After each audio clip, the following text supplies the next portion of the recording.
സ്പിരിച്വാലിറ്റിയിൽ താല്പര്യം ഇല്ലാത്ത ആളുകൾക്ക് നമ്മൾ പറയുന്ന പോലെ മുജ്ജന്മം, നമ്മുടെ കർമ്മഫലം, വരും ജന്മം അതൊന്നും അവർക്ക് മനസ്സിലാക്കാൻ സാധിക്കില്ലേ? ഒരു ഞാനും ഹസ്ബൻഡും കൂടി സംസാരിക്കുമ്പോൾ ഉണ്ടാകുന്ന ഒരു അഭിപ്രായ ഭിന്നതയാണ്. പുള്ളിക്ക് അങ്ങനെയുള്ള കാര്യങ്ങളെ പറ്റി പറയുമ്പോഴത്തേക്കും അതിൽ തീരെ വിശ്വാസമില്ല, സംസാരിക്കാനും താല്പര്യമില്ല എന്നുള്ള രീതിയിൽ. അപ്പം അതൊന്ന് കൺവിൻസ് ചെയ്യാൻ വേണ്ടിയിട്ടാണ്. അങ്ങനെ കൺവിൻസ് ചെയ്യാനൊക്കില്ല. അത് ആ ബോധത്തിലേക്ക് വരിക എന്ന് പറയുന്നത് ഒരുവൻ്റെ കർമ്മഫലം കൊണ്ടാണ്. അപ്പോൾ കർമ്മഫലത്തിൽ വിശ്വാസം വരണമെന്നുണ്ടെങ്കിൽ കർമ്മഫലം എന്താണെന്ന് ബോധ്യമായിട്ട് വന്നാൽ മാത്രമല്ലേ കർമ്മഫലം അനുഭവിക്കാറുള്ളൂ. നമ്മൾ നല്ല സൽക്കർമ്മങ്ങളൊക്കെ ചെയ്തുകൊണ്ടിരിക്കുകയും എന്നാൽ അതിന് പിന്നെ വിരുദ്ധമായിട്ട് അതിഭീകരമായിരുന്ന ജീവിതാനുഭവങ്ങൾ ഉണ്ടാവുകയും ചെയ്യുമ്പോഴാണ് ആദ്യമായിട്ട് ഞാൻ എന്ത് തെറ്റാണ് ചെയ്തത് എന്ന് ആലോചിച്ചു തുടങ്ങുന്നത്. അല്ലെങ്കിൽ വളരെ ക്രൂരമായ പ്രവൃത്തികൾ ചെയ്തുകൊണ്ടിരിക്കുന്നതിന് ഒരു അപകടവും പറ്റാതെ സുഖമായിട്ട് പോകുമ്പോഴാണ് മനുഷ്യൻ ആലോചിക്കുന്നത് എന്താണ് സംഭവിക്കുന്നത്. അപ്പോൾ കർമ്മങ്ങൾ എന്ന് പറയുന്നത് പൂർണ്ണമായും കണ്ടിന്യൂറ്റിയോടുകൂടി മനസ്സിൽ വീണ്ടും വീണ്ടുമുള്ള ശരീരങ്ങളിലൂടെ കടന്നു പോകുന്നതും അതിൻ്റെ കണ്ടിന്യൂറ്റിയാണെന്ന് മാത്രം മനസ്സിലാക്കിയാൽ മാത്രമേ അത് തീർച്ചയായിട്ടും അത് ക്ലിയർ ആവുള്ളൂ. അല്ലാതെ ഒരിക്കലും ഇത് വിശ്വസിക്കാതെ നമുക്കൊരിക്കലും മുന്നോട്ട് പോകാനേ പറ്റില്ല. ഈ വിഷയത്തിൽ അടിസ്ഥാനപരമായി പുനർജന്മത്തെ സംബന്ധിക്കുകയും കർമ്മ നിയമത്തെ സംബന്ധിക്കുകയും ചെയ്യുന്നത് അടിസ്ഥാനപരമായിരിക്കുന്ന ചില വിശ്വാസങ്ങളാണ് നമ്മുടെ ചർച്ചകളെ സംബന്ധിച്ചത്. അത് അങ്ങനെ ബോധ്യമുള്ളവർ മാത്രമേ അത് മനസ്സിലാക്കാൻ പറ്റുള്ളൂ, അല്ലാതെ അത് പിടികിട്ടുകയില്ല.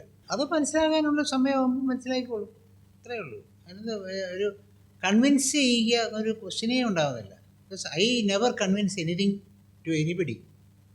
I am not bothered about conviction. When they are ripe, when they are matured, they will understand truth. അവർക്കിപ്പോൾ ട്രൂത്ത് അറിഞ്ഞുകൂടാഞ്ഞിട്ടല്ല, അവർക്ക് ട്രൂത്ത് അറിയാം. പക്ഷെ അത് അവർ സ്വയം ഉറങ്ങുന്നു എന്ന് അവർക്ക് തോന്നുന്നുകൊണ്ട് അത് അറിയുന്നില്ല എന്നുള്ളൊരു. ആരും ബോധപ്രാപ്തരല്ലാതായിട്ട് ലോകത്തില്ല, എല്ലാവരും ബോധപ്രാപ്തർ തന്നെയാണ്. നമുക്ക് തോന്നുന്നു അങ്ങനെയല്ലാതെ നമുക്ക് തോന്നുമ്പോൾ നമുക്ക് തിരിച്ചറിവുണ്ടാകും, അത്രയേ ഉള്ളൂ. അല്ലാതെ അതൊന്നൊരു കുറവായിട്ട് കാണേണ്ട കാര്യമില്ല. ഒക്കെ ഒരു കുട്ടി പിന്നെ ഒരു ഡോക്ടർ തീസിസ് എഴുതി തരാൻ പറ്റുമോ? പറ്റില്ല. അത് വളർന്നു വരുമ്പോഴത്തേക്കും അത് കൂടുതൽ ജ്ഞാനം ഉണ്ടാവുകയും അതിൽ കൂടെ വരികയും ചെയ്യും, അത്രയേ ഉള്ളൂ. നമുക്ക് തോന്നുകയാണ് നമ്മൾ ഏതാണ്ട് മുകളിലെത്തി. നമ്മളങ്ങ് സുപ്പീരിയർ ആവുന്നതുകൊണ്ടാണ് കുഴപ്പം പറ്റുന്നത്. നമുക്കും വലിയ വിവരമില്ല ഇതിനെക്കുറിച്ച്, ഈ പറഞ്ഞു കേട്ടുള്ള വിവരമല്ലേ ഉള്ളൂ. ഞാൻ പറയുന്നതുകൊണ്ട് എന്തിനു വിശ്വസിക്കണം? ഞാൻ ചുമ്മയാണ് പറയുന്നെങ്കിലും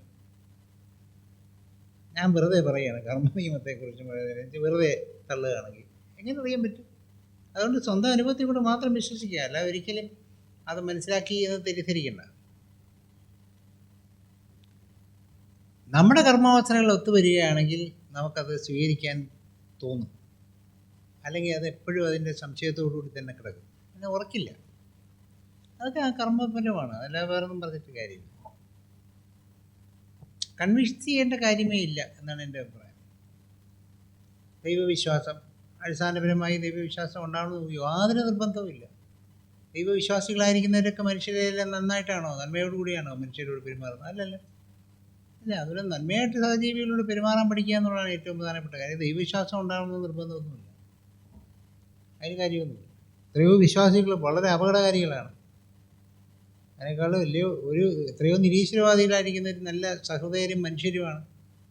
അതുകൊണ്ട് അതുമായിട്ട് ഒരു ബന്ധവും ഇതിനകത്തില്ല. അപ്പം ഒരാൾ നിരീശ്വരവാദിയാണെങ്കിൽ എൻ്റെ വ്യക്തിപരമായ സ്വഭാവത്തിൽ അയാളുടെ നിരീശ്വരവാദത്തെ പരിപൂർണമായിട്ട് പ്രോത്സാഹിപ്പിച്ചുകൊണ്ടിരിക്കുന്നത് അതൊരിക്കലും വിടാൻ സമ്മതിക്കില്ല. കാരണം ആവശ്യമില്ലാത്തൊരു വിശ്വാസം ഉണ്ടാക്കിയെടുത്ത് അയാൾ ചീത്താവരുത് എന്നുള്ളതാണ് എൻ്റെ കൺവിക്ഷൻ.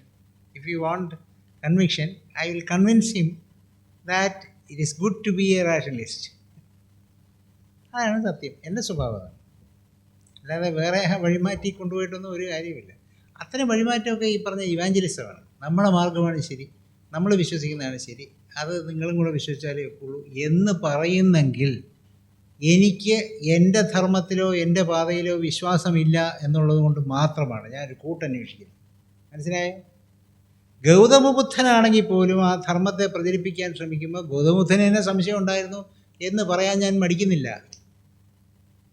അതുകൂടെ ഞാൻ പറഞ്ഞേക്കാം, അത് വേണമെങ്കിൽ കൊണ്ട് കേസ് പിടിക്കും. നീ പ്രചരിപ്പിക്കേണ്ട കാര്യമില്ല, ഞാൻ ബോധ്യപ്പെട്ടു, എനിക്കറിയാം, തീർന്നു അല്ലേ? ബോധ്യപ്പെടുത്തേണ്ട കാര്യമില്ല.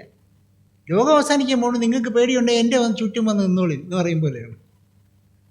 എനിക്കൊരു പ്രൊട്ടക്ഷനായി നിങ്ങൾക്ക് ഒരു പേടിയില്ലായ്മ, ഒന്നും കാര്യമില്ല.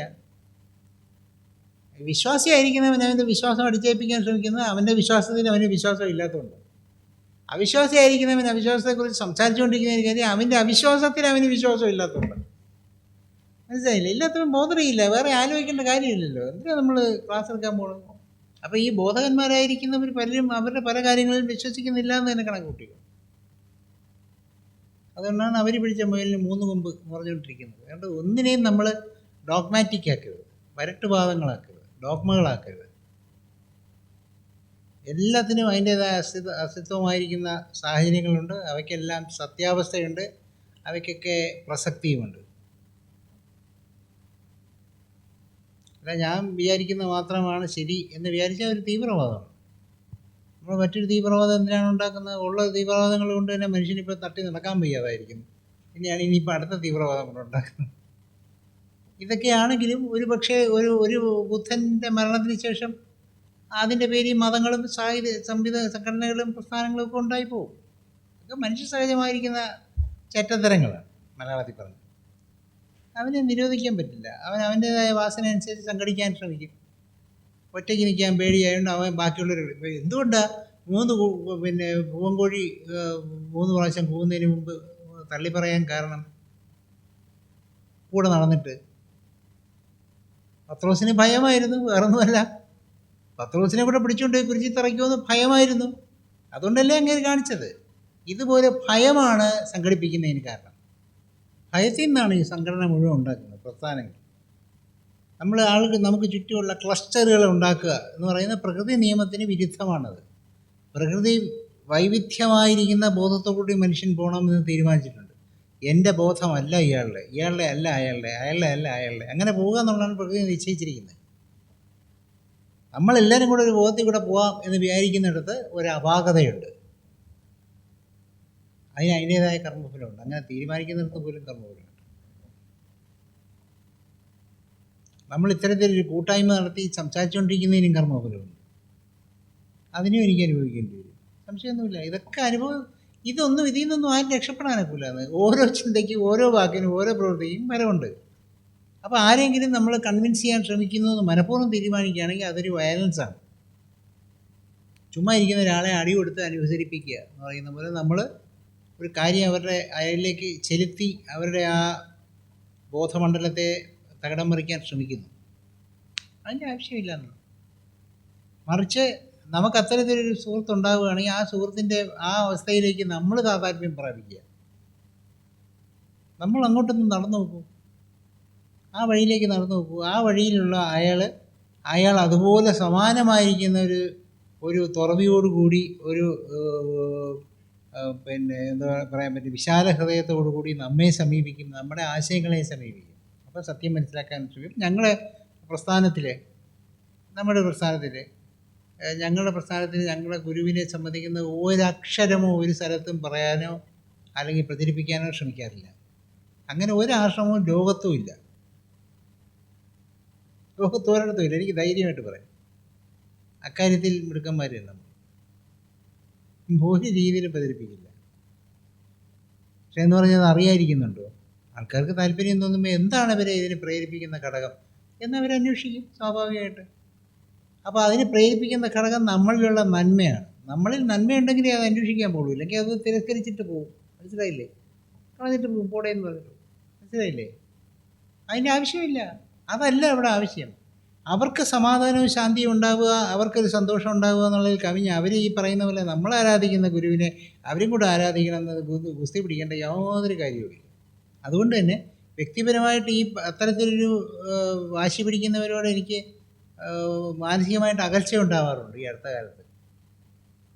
അത് വളരെ ഒരു കിൻഡർഗാർട്ടൻ സ്റ്റേറ്റാണ്. നമ്മുടെ ഗുരുവാണ് ഏറ്റവും വലിയ ഗുരു ലോകത്ത് എന്ന് വിചാരിച്ചുകൊണ്ടിരിക്കുന്നത്. ഈ അവരിലൊക്കെ വിളങ്ങിക്കൊണ്ടിരിക്കുന്ന ഒരേ തത്വമാണ്. ആ തത്വം തന്നെയാണ് എന്നിലും നിന്നിലും മറ്റൊരുവരിലും വിളങ്ങിക്കൊണ്ടിരിക്കുന്നത്.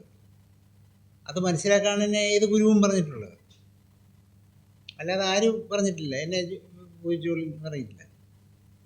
പക്ഷെ മനുഷ്യൻ്റെ പാപ്പരത്വം കൊണ്ട് അവരിങ്ങനെയൊക്കെയുള്ള അബദ്ധജടിലമായ കാര്യങ്ങളിൽ ചെന്ന് വീണുകൊണ്ടിരിക്കുന്നു.